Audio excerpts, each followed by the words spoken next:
আসসালামু আলাইকুম এভরিওয়ান। আশা করি আপনারা সবাই ভালো আছেন এবং সুস্থ আছেন। আজকে আমি রিজোটো বানাবো ফ্রোজেন পি দিয়ে। দেখিয়ে দিচ্ছি ইনগ্রেডিয়েন্টস কী কী লাগবে। সবচেয়ে প্রথমে আমি এখানে জেসমিন রাইসকে বয়েল করে নিয়েছি আধা বাটি। এরপরে নিয়েছি ফ্রোজেন পি, ফ্রোজেন বিটার মধ্যে কিছুক্ষণ পানি দিয়ে ভিজিয়ে রাখলাম। এরপরে অলসো নিয়েছি মজারেলা এবং ক্রিম চিজ। করিয়ান্ডার লিভসকে সুন্দরভাবে কুচি কুচি করে কেটে নিচ্ছি। ফ্রেশ করিয়ান্ডার লিভস এবং ফ্রেশ ব্রাউন অনিয়ন নিয়েছি। ফ্লেভারটা একটু সুন্দরভাবে যাতে আসে এবং খাওয়ার সময় খুবই ভালো লাগবে এই ফ্রেশ করিয়ান্ডার লিভসটা দেওয়ার পরে। আমি আরও নিয়েছি একটা ব্রাউন অনিয়ন, সেটাকেও আমি কুচি কুচি করে ছোট ছোট টুকরো করে কেটে নিয়েছি।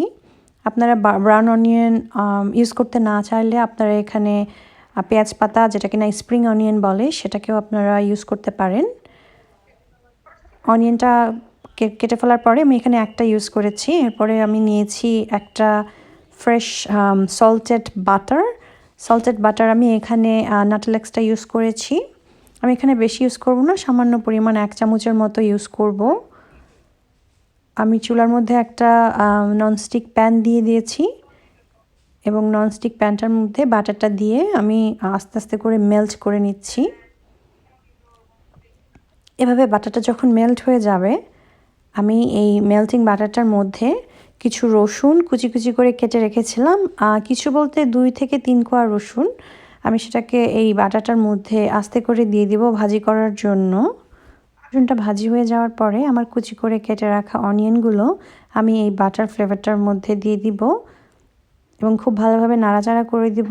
2 মিনিটের মতো রাখবো যাতে আমার অনিয়নগুলো একটু ব্রাউনভাবে ভাজি করা হয়ে যায়। অনিয়নগুলো ভাজি হওয়ার পরে ঠিক এরকম দেখাবে। আমি এর মধ্যে একটা বাটির মধ্যে আধা বাটি মিল্ক এবং 1 চামচ পরিমাণ কর্নফ্লাওয়ার মিক্স করে রেখেছিলাম। তখন আমি এই মিশ্রণটার মধ্যে দিয়ে ভালোভাবে নাড়াচাড়া করে দিব। আমি এখন মেইনলি ক্রিম সসটা তৈরি করছি আমার রিজোটো বানানোর জন্য। সো চুলার আঁচটা একটু মিডিয়াম চাপে রেখেছিলাম। কর্নফ্লাওয়ারটার পানিটার সাথে সাথে দেওয়ার পরে এটা খুব ঘন হতে চেষ্টা করবে খুব তাড়াতাড়ি, এই জন্য সম্পূর্ণ নাড়াচাড়ার মধ্যে রাখতে হবে।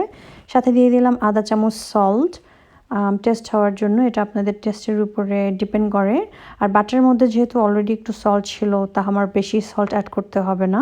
আর আমি এখানে যেহেতু চিজগুলো অ্যাড করছি, যার কারণে আমার আর কোনো সল্ট অ্যাড করতে হবে না। এখন আমি ভাতটা মিক্স করে দিচ্ছি এই ক্রিমটার মধ্যে। ক্রিমটা যেহেতু তৈরি হয়ে গেছে, দেখতে পাচ্ছেন অনেকটা থিক এবং সুন্দরভাবে একটু ক্রিমি ভাবটা চলে এসেছে।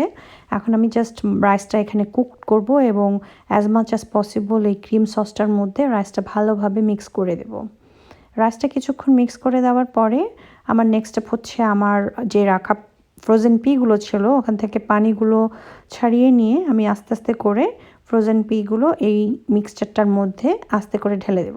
1 থেকে 2 মিনিট এভাবে নাড়াচাড়া করার পরে সল্টটা একটু টেস্ট করে নিয়েছি যাতে আর কোনো এক্সট্রা অ্যাড করতে না হয়, বা হতে পারলেও আমি এখন অ্যাড করতে পারতাম। আস্তে আস্তে রাইসটা শুকিয়ে এসেছে এবং আপনারা যদি আরেকটু ক্রিমি ভাব চান তাহলে আরেকটু আগে নামিয়ে নেবেন। এখন আমি এই করিয়ান্ডারটা অ্যাড করে দিচ্ছি সার্ভ করার জন্য। হয়ে গেল আমার রিজোটো তৈরি। এখন আমি একটা প্লেটের মধ্যে এই রিজোটোগুলো সার্ভ করে আপনাদেরকে দেখাচ্ছি। রিজোটোটা যেহেতু অনেক গরম, আমি প্লেটের মধ্যে আস্তে আস্তে সার্ভ করার পরে একটু চিজগুলো স্প্রিঙ্কল করে দেব। আমি এখানে মজারেলা চিজটা ইউজ করেছি এবং মজারেলা চিজটা মেল্ট হতে খুব একটা বেশি সময় লাগে না। আমি রাইসের উপরে স্প্রিঙ্কলে দেওয়ার সাথে সাথে মজারেলা চিজটা আস্তে করে মেল্ট হয়ে যাবে। এভাবেই আপনারা সার্ভ করতে পারেন। খুবই একটা ইয়ামি ডিশ। আশা করি ভিডিওটা দেখে আপনাদের ভালো লেগেছে। আর যদি ভালো লেগে থাকে প্লিজ লাইক এবং সাবস্ক্রাইব করবেন আমার চ্যানেলে। আজকের মতো আমি এখানেই বিদায় নিচ্ছি। আবার আসবো আরেকটা নতুন ভিডিও নিয়ে। আল্লাহ হাফেজ।